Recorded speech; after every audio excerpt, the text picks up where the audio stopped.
Oi, gente, hoje eu vou falar de processo de ortonormalização de Gram-Schmidt. Que, tipo, mano, eu tinha visto isso faz uns 2 dias, e aí eu tentei entender de onde que vinha, só que eu não consegui. Só que agora, finalmente, eu entendi, aí eu vou mostrar. Basicamente é tipo, o processo de ortonormalização de Gram-Schmidt é você pega uma base qualquer, tipo, E igual E1, E2, E3, e você quer transformar numa base ortonormal. Para ser uma base ortonormal, que eu vou chamar de B, I, J, K. Para ser uma base ortonormal, então, tipo, você quer passar disso para isso. Basicamente, tem que cumprir dois pré-requisitos. Dois requisitos, na real. Cada um desses vetores tem que ter norma 1.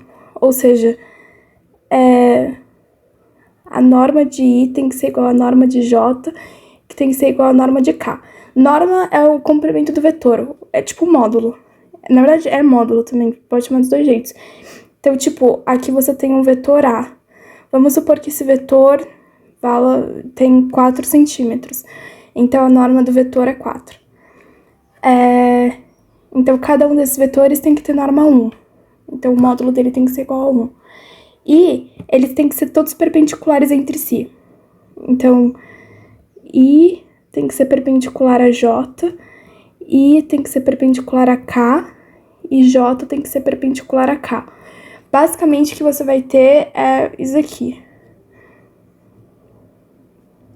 Então, aqui I, aqui J, aqui K. E todos eles são perpendiculares entre si. E cada um vale 1. É tipo um plano cartesiano 3D. E tem que ser 3D primeiro para você conseguir que todos tenham 90 graus entre si. E porque para ser base, os vetores têm que ser todos LI. Na verdade, a tripla de vetor tem que ser LI. Tipo, se tivesse tudo no mesmo plano, ia ser LD, que é linearmente dependente. Aí não pode ser base. Mas enfim, dito isso, o processo de Gram-Schmidt é uma forma fácil. Assim, eu acho que seria mais fácil do que você montar uma matriz de transformação para cada base E, para passar por uma base ortonormal, e você só usa produto misto, que é relativamente fácil de fazer. Produto misto não, é produto interno, que é relativamente fácil de fazer.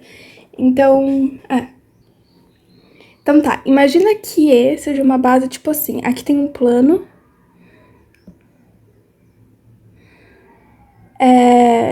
aí você vai ter um vetor E1, um vetor E2 e um vetor E3. Eles têm que ser LI para poder ser base, só que eles podem ter o módulo que quiser. E, na verdade, eu vou fazer o E3 um pouquinho mais curto, porque vai facilitar depois. Só que, enfim, pode ser qualquer vetor E1, E2, E3, desde que seja LI.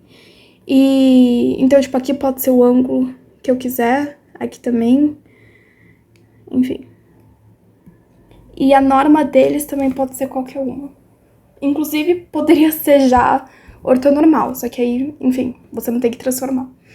Aí, basicamente, como passar disso para isso de uma forma mais fácil do que ficar montando uma matriz de transformação.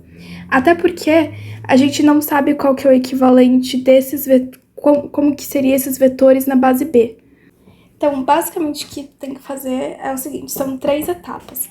Na primeira etapa, a gente passa o E1, a gente encontra I a partir de E1, J a partir de E2 e K a partir de E3. Então, a primeira etapa vai ser encontrar I a partir de E1. A gente pode assumir que I e E1 já têm mesma direção. Então, que eles são paralelos. E a gente pode escrever isso assim, I igual a alfa E1. Então, eles são paralelos, portanto, eles são proporcionais. E aí, vocês podem imaginar algo tipo assim, aqui tá E1, e a gente quer encontrar I, que seja paralelo a E1, só que a norma de I é igual a 1. Bem, dessa equação, a gente pode, se eles são iguais, então a norma deles também vai ser igual. Então, a norma de I vai ser igual à norma de alfa E1. Então, só que a norma de I é 1, então vai ser o módulo de alfa vezes a norma de E1. E aí, alfa vai ser 1 sobre E1. Isso assumindo que alfa seja positivo. Certo? Então, I vai ser E1 vezes alfa, que é 1 sobre a norma de E1, que é a mesma coisa que isso aqui. Isso daqui é o versor de E1, porque ele vai ter módulo 1, né? Porque, tipo, imagina que você tem aqui um vetor E1, você vai dividir ele pelo comprimento dele. Então, vai ficar comprimento 1, só que ele vai continuar na mesma direção que 1, que era justamente o que a gente queria. Então, Então, I vai ser o versor de E1. Agora, para E2. A gente quer encontrar... E2 não, agora para J. Usando E2. Vamos supor que aqui esteja I. A gente quer encontrar um vetor J que seja perpendicular a I. Então, isso aqui tem que fazer 90 graus. Usando o E2. Tá, eu vou desenhar isso aqui de novo aqui embaixo, só que agora só com os vetores I. Bem, esses daqui da base. Então, vai ficar E1 aqui. E o E2 vai estar, tipo, aqui. Eu vou fazer aqui. E2. A gente quer encontrar o vetor J.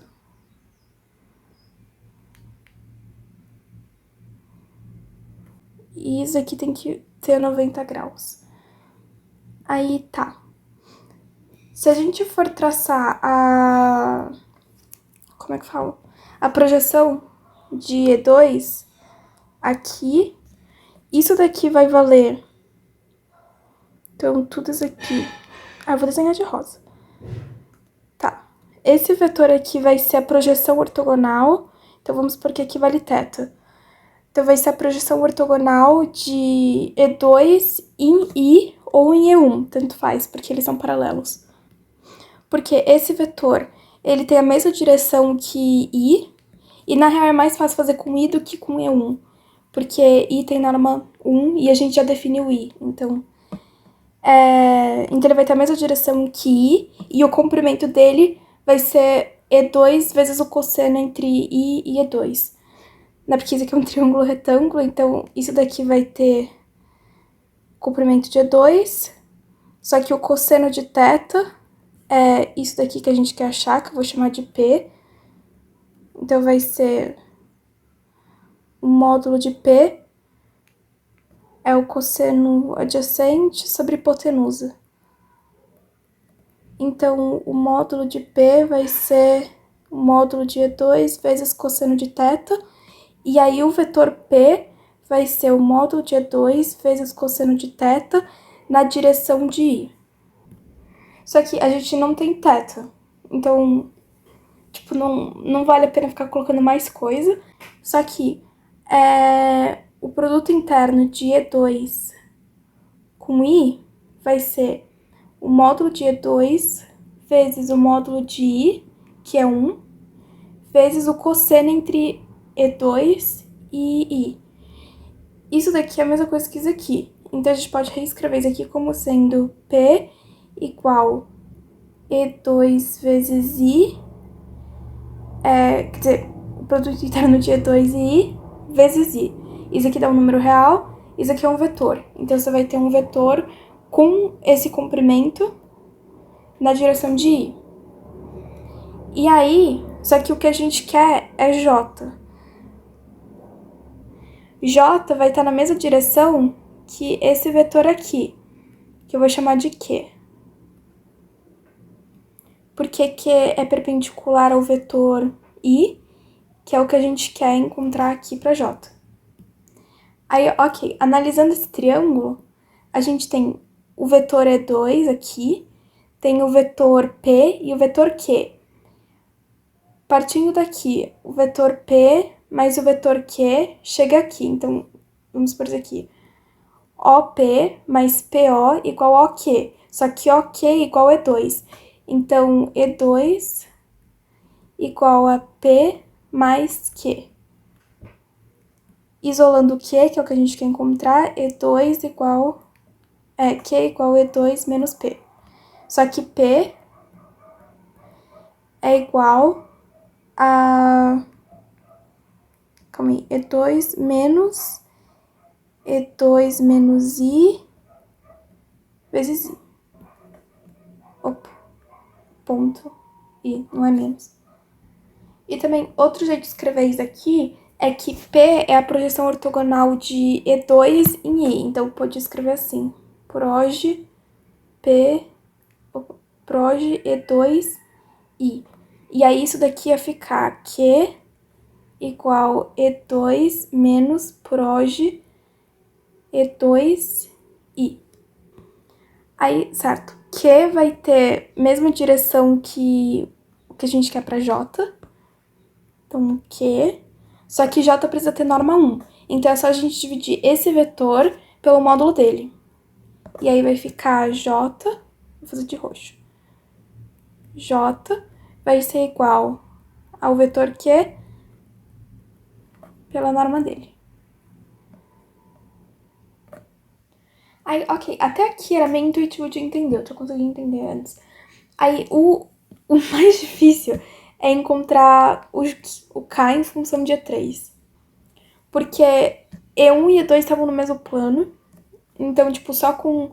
Pensando em seno e cosseno era fácil de chegar. E aí, com cosseno, você chega na projeção ortogonal. E aí é fácil de você encontrar os negócios. Só que em E3, como ele tá pra fora do plano, então fica um pouco mais paia. Mas enfim. Aí tá. Em E3. Imaginem, tipo, aqui tem um plano que eu vou chamar de alfa. Esse plano, ele vai conter I, J e E3 vai estar pra fora. Por questões de praticidade, eu vou mudar a direção de E3, só que, tipo, daria exatamente a mesma coisa. É porque vai ficar meio pai eu desenhar pra cá, então eu vou desenhar pra cá. Só que imaginem que é a mesma coisa ainda, e ele tá saindo do plano E3. Ok, aí o que a gente quer encontrar é um vetor assim, que ele seja perpendicular a I e perpendicular a J.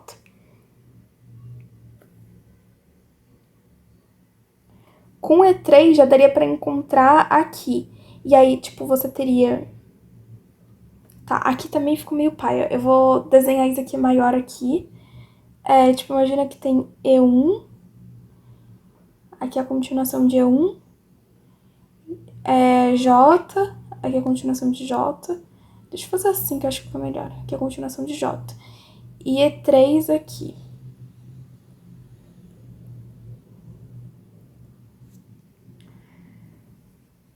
Aqui, se você projetar E3 no plano alfa, ele ficaria algo assim. Então, isso aqui eu vou chamar de projeção de E3 em alfa. E isso daqui vai ser perpendicular ao plano. Então, isso aqui vai formar um ângulo de 90 graus. Aí, você pode passar isso pra cá e passar isso pra cá, que continua dando a mesma coisa. Só que você só mudou a forma de enxergar isso. Então, assim, meio que já dá pra encontrar K com base nisso. O negócio é saber quanto que vale isso daqui, porque aí isso daqui, tipo, pode fazer exatamente a mesma coisa que a gente já tinha feito. Isso aqui eu vou chamar de P, isso aqui eu vou chamar de Q, e aí E3 igual a P mais Q, então Q igual a E3 menos P. E aí depois o K vai ser a norma de Q. Aí, tipo, ok, só que o problema é que a projeção de E3 é no plano e não em um vetor. E a gente também não tem esse ângulo. Então, Só que tem um negócio. Como a projeção tá justamente no plano que é formado por I e J, então a gente tem como escrever esse vetor P, que é justamente a projeção de E3 no plano alfa, como a combinação linear de I e J. Então, tipo, P vai ser a combinação linear de I e J. A gente não sabe o valor de alfa nem beta. Ah, não, eu não vou usar alfa porque alfa é o nome do plano. Eu vou trocar o nome do plano, então. Vou chamar, sei lá, de φ. E aqui vai ser projeção de alfa em φ. De alfa não, de E3 em φ. Então, tá. Tipo, vou apagar isso aqui só pra ficar menos poluído. Aqui tá P. P é a combinação linear de I e J. Então, é como se, tipo, a gente pegasse aqui algum múltiplo de I, alfa I, mais algum múltiplo de J, beta J. E aí, na soma desses dois vetores, a gente chega em P. Aí, alfa I é a projeção ortogonal de P em I e beta J é a projeção ortogonal de P em J. Então, isso aqui vai ser proj P em I mais proj P em J. E aí, com isso, dá pra encontrar Q. Ah, sim, só que antes disso, tipo, P é a projeção ortogonal de E3 em φ. Aí... Então, tipo, isso daqui vai ser a projeção de E3 em I mais a projeção de E3 em J. Aí a gente tem E3, tem I, tem J. Então, Q vai ser E3 menos a projeção de E3 em I menos a projeção de E3 em J. E aí, K vai ser o vetor Q dividido pela norma de Q. Na verdade, agora que eu percebi que é meio pai eu estar usando o Q de novo, porque eu já tinha usado aqui. Só que aí, tipo, só trocar. Chama de R, sei lá. R, R, R. E aqui R também. Então fica que passar isso por uma base ortonormal é basicamente você pega o versor do primeiro vetor, aí o versor, cadê J? O versor do segundo vetor menos a projeção ortogonal dele em I, e o versor do terceiro vetor menos a projeção ortogonal dele em I e em J. No caso, não é o versor do primeiro vetor, é o versor de tudo isso, depois o versor de tudo isso. E aqui não é do primeiro vetor, é do terceiro, eu falei errado. Então, é isso, processo de ortonormalização de Gram-Schmidt. E aí, tipo, eu esqueci de falar isso, eu ia falar no começo do vídeo, mas quais as vantagens de passar por uma base ortonormal? Porque tem algumas propriedades nas bases ortonormais que é muito mais fácil de trabalhar do que em bases não ortonormais. Então, tipo, para você calcular o módulo de um vetor numa base ortonormal, você pega as coordenadas dele, então, tipo, um vetor U igual a, B, C na base B, que é ortonormal. Então, o módulo desse vetor vai ser A ao quadrado mais B ao quadrado mais C ao quadrado dentro de uma raiz quadrada. E isso só serve para bases ortonormais. Além disso, outra coisa que facilita também é porque você vai acabar sempre trabalhando com triângulos retângulos. Porque, tipo, você tem uma base assim. Nossa, eu fiz no pior lugar possível. Uma base assim, se você pega um ponto aqui, você consegue sempre expressar como um triângulo retângulo. Então, isso acaba facilitando também. E outra coisa também que facilita com base ortonormal é no produto interno. Porque se você tem, tipo, U e V, D, E, F na base B, o produto interno deles vai ser, então, U ponto V é AD mais BE mais CF. Porque, por exemplo, se você for fazer A de o ângulo que eles formam vai ser 90 graus. Só que o cosseno de 90 graus é zero. Então, todos os termos que que não estão na mesma direção, eles vão se anular. Então, você só vai ter os termos que estão na mesma direção. E aí, você só tem que calcular o produto entre eles direto. Então, é isso. Processo de ortonormalização de Gram-Schmidt. Espero que tenham gostado, entendido e até a próxima.